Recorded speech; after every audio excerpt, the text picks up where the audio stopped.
விஜய்க்கு ஆரம்பத்துல இருந்தே இந்த ராஜேஸ்வரியோட குணம் நல்லாவே தெரியும். அப்படி இருக்கும்போது எதுக்காக ராஜேஸ்வரி சொல்ற பேச்ச கேட்டுக்கிட்டு, கடைசியில மல்லி இந்த வீட்ட விட்டு வெளிய போறத நம்ம விஜய் தடுக்காம இருந்தாரு அப்படிங்கிறது ஒரு மிகப்பெரிய அதிர்ச்சியா இருக்கு. அதே மாதிரி உண்மையிலேயே மல்லியாலலாம் இந்த பிரச்சனை கிடையாது. மல்லியால இந்த பிரச்சனை வந்தது அப்படின்னு சொல்லிட்டு விஜய் நினைச்சாரு அப்படின்னா, அதுக்கு ஒரு முற்றுப்புள்ளி வைக்கிறதுக்கு இப்போ நம்ம தீபிகா மேடம் வர ஆரம்பிச்சுட்டாங்க. அதாவது தீபிகா மேடத்துக்கு உண்மையிலேயே இங்க என்ன நடந்துச்சு? வெண்பாவை கிட்னாப் பண்ணாங்களா இல்லையா? அதுவும் இல்லாம மல்லி தான் வெண்பாவை கிட்னாப் பண்றதுக்கு காரணமா இருந்தாங்களாம். இப்படின்ற பல விஷயங்கள், பல உண்மைகள் எல்லாமே இப்போ தெரிய வரப்போகுது. உண்மையிலே இந்த ஒரு விஷயத்தெல்லாம் யாருமே எதிர்பார்த்திருக்கவே மாட்டாங்க. அந்த அளவுக்கு மோசமான ஒரு விஷயம் தான் இப்போ தீபிகா மேடம் போட்டு உடைக்க போறது. அதுவும் இல்லாம இத்தனை நாளா மல்லி தான் இது எல்லாத்துக்குமே காரணம் அப்படிங்கிற மாதிரி நினைச்சு விஜய் இருந்துட்டு வெட்டி வீராப்பா இருந்துட்டு இருந்தார் இல்லையா, அது எல்லாத்துக்குமா சேர்த்துதான் தீபிகா மேடம் எல்லா பதிலையும் சொல்லி தான் மேலதான் எல்லா ஒரு தப்புமே அப்படிங்கிற ஒரு விஷயத்தையும் சொல்ல போறாங்க. கண்டிப்பா இந்த ஒரு விஷயத்த யாருமே எதிர்பார்த்திருக்கவே மாட்டாங்க. ஏன்னா இப்படிப்பட்ட விஷயங்கள், இப்படிப்பட்ட உண்மைகளை இப்போ தீபிகா மேடம் போட்டு உடைப்பாங்க அப்படிங்கிற மாதிரி சொல்லி, அதாவது தீபிகா மேடம் நல்லவங்களா மாறிட்டாங்க. மல்லி மேல இப்ப பாசம் வைக்க ஆரம்பிச்சிட்டாங்க. மல்லிய ஒரு ரோல் மாடலா நினைக்க ஆரம்பிச்சிட்டாங்க அப்படிங்கிறது எல்லாமே நல்லாவே தெரியும். ஏன்னா இப்போ தீபிகாவோட பொசிஷனே வேற அப்படின்னு தான் சொல்லணும். ஏன்னா ஏற்கனவே 6 குழந்தைங்களை, அதாவது கிட்னாப் பண்ணி வச்சிருந்த 6 குழந்தைங்களையும் மல்லியோட உதவியால அங்க போயிட்டு தீபிகா மேடம் காப்பாத்தினாங்க. அதுலயே அவங்களுக்கு கோல்டு மெடலு, அடுத்ததா ப்ரமோஷனு இப்படின்னு சொல்லிட்டு பல விஷயங்கள் சேர்ந்துச்சு. உண்மையிலேயே அதுக்கப்புறம் தான் தீபிகா மேடம் ரொம்ப நல்லவங்களா மாறினாங்க. அதுவும் இல்லாம மல்லி மேல எந்த ஒரு தப்பும் இருக்காது அப்படிங்கிற மாதிரி சொல்லி நினைச்சது, அதுவும் இல்லாம மல்லிகிட்டயே மன்னிப்பு கேட்டது, இப்படின்ற பல விஷயங்கள் நடந்துச்சு. இதுல உண்மையிலேயே இப்போ தீபிகா மேடம் ரொம்ப நல்லவங்களா மாறிட்டாங்க. இனிமே எந்த ஒரு பிரச்சனையும் இல்லை அப்படிங்கிறது தான் மிகப்பெரிய உண்மை.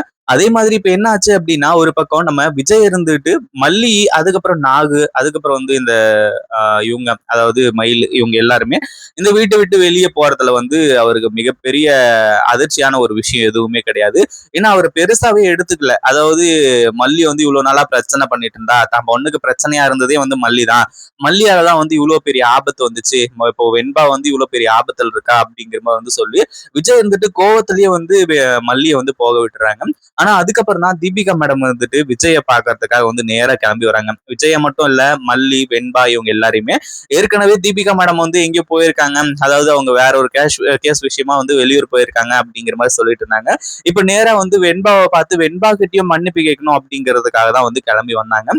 ஆனா இங்க பார்க்கும்போது தான் தெரிய வருது, மல்லி இந்த வீட்டுல இல்ல அப்படிங்கிற மாதிரி சொல்லி, அதுவும் இல்லாம கொஞ்ச நேரத்துக்கு முன்னாடிதான் மல்லி இந்த வீட்டை விட்டு வெளியே போனாங்க அப்படிங்கிற விஷயத்துல எல்லா உண்மைகளுமே தெரிய வருது. இப்படி தெரிய வந்ததுக்கு அப்புறமா என்ன ஆகுது அப்படின்னா, ஒரு பக்கம் விஜய் இருக்காரு இல்லையா, விஜய் இருந்துட்டு இந்த ஒரு விஷயத்துல நீங்க எதுவும் இது பண்ணாதீங்க, மல்லியை பத்தி இப்பதான் நான் புரிஞ்சுக்கிட்டேன் அப்படிங்கிற மாதிரி சொல்றாங்க. ஆனா அதுக்கப்புறம் தான் தீபிகா மேடம் இருந்துட்டு, இல்ல விஜய், நீங்க நினைக்கிறது எல்லாமே தப்பு. அதாவது உண்மையிலேயே வெண்பா காணாம போனா இல்லையா, அந்த ஒரு காணாம போனதுக்கு காரணம் மல்லி தான் நீங்க நினைச்சீங்க அப்படின்னா அது ஒரு மிகப்பெரிய ஒரு முட்டாள்தனம். அதாவது நடந்தது எல்லாத்தையுமே நான் சொல்றேன். நீங்க எதுக்காக அன்னைக்கு பயந்துகிட்டு மல்லி கிட்ட வெளியே கூட்டிட்டு போகாதீங்க அப்படின்னு சொல்லிட்டு சொன்னீங்கன்னு நல்லாவே தெரியும். அதாவது அந்த 100 மீட்டர் காம்படிஷனுக்கு எதுக்காக கூட்டிட்டு போவேனா அப்படிங்கிற மாதிரி சொன்னீங்கன்னு சொல்லிட்டு, என் மேல இருந்த ஒரு விஷயத்தினால நான் வெண்பாவை ஏதாச்சும் பண்ணிடுவேன் அப்படிங்கிறதுனால. ஆனா உண்மையிலேயே நீங்க சந்தேகப்பட்டது சரிதான். நான் தான் வெண்பாவை கூட்டிட்டு போனேன். அதாவது வெண்பாவை மல்லி கிட்ட இருக்கும்போது கடத்திட்டு போனது, முதல்ல கிட்னாப் பண்ணதே நான் தான் அப்படிங்கிற ஒரு விஷயத்த சொல்றாங்க. இதை கேட்டதும் விஜய்க்கு பயங்கரமான அதிர்ச்சி. ஏன்னா மல்லி மேல தப்பு கிடையாது, மல்லி கூட்டிட்டு போனாங்க. அதே மாதிரி தீபிகாவும் அந்த ஒரு சுச்சுவேஷன்ல தான் பொண்ணு ஐஸ்வர்யா தப்பிக்கணும் அப்படிங்கிறதுக்காக அந்த இடத்துல இவ்வளவு பெரிய விஷயத்த, அதாவது அவங்க ஜெயிக்கணும் அப்படிங்கிறதுக்காக இவ்வளவு பெரிய விஷயத்த செய்வாங்க அப்படின்னு கொஞ்சம் கூட எதிர்பார்க்கவே இல்லை. ஆனா அடுத்த கட்டமா என்ன ஆகுது அப்படின்னா, என்ன சொல்றீங்க நீங்க, எதுக்காக என் பொண்ணை கடத்துனீங்க அப்படிங்கிற மாதிரி சொல்லும்போது, இல்ல விஜய், அப்போ நான் இருந்த சுச்சுவேஷன் வேற, நான் எந்த அளவுக்கு மோசமானவளா இருந்தேன் அப்படிங்கிறது உங்களுக்கே நல்லாவே தெரியும். நான் தான் கடத்தினேன். அதுவும் இல்லாம 2 மணி நேரம் கழிச்சு வெண்பாவை விட்டுறதான் பிளான். அதுக்குள்ள வெண்பா தப்பிச்சு போய் மறுபடியும் அந்த கும்பல் கிட்ட எப்படி மாட்டினா, என்ன ஏது அப்படிங்கிறது எதுவுமே தெரியல. இந்த பிரச்சனையே என்னாலதான். நீங்க கோவப்படுறதுனா என் மேல கோவப்படுங்க, என் மேல ஆக்ஷன் எடுங்க. நீங்க நேரா போய் கமிஷனர் ஆபீஸ்லயோ இல்ல ஐஜி ஆபீஸ்லயோ எங்கேயோ போயிட்டு கம்ப்ளைண்ட் பண்றதுன்னா என்ன பத்தி பண்ணுங்க. ஆனா மல்லிய பத்தி ஒரு வார்த்தை சொல்லாதீங்க. மல்லி எவ்வளவு நல்லவ அப்படிங்கிற ஒரு விஷயத்த நான் இப்பதான் புரிஞ்சுக்கிட்டேன். நீங்க தான் இன்னமும் புரிஞ்சுக்காம இருக்கீங்க. அதாவது இவ்வளவு நாளா மல்லி கூட இருக்கீங்க, மல்லி கூட வாழ்ந்துகிட்டு இருக்கீங்க. அப்படி இருக்கும்போது மல்லியை எப்படி நீங்க புரிஞ்சுக்காம போயிட்டீங்க, ஏன் இவ்வளவு மோசமா இருக்கீங்க அப்படிங்கிற மாதிரி வந்து சொல்லி விஜயை வந்து அப்படியே உண்டு இல்லைன்னு பண்ணிட்டு இருக்காங்க. விஜய்க்கு அடுத்தடுத்து என்ன பண்றது ஏது பண்றது அப்படின்னு ஒண்ணுமே புரியல. அப்படியே திரு திரு திருன்னு வந்து முழிச்சுக்கிட்டு விஜய் இருந்துட்டு இருக்காங்க.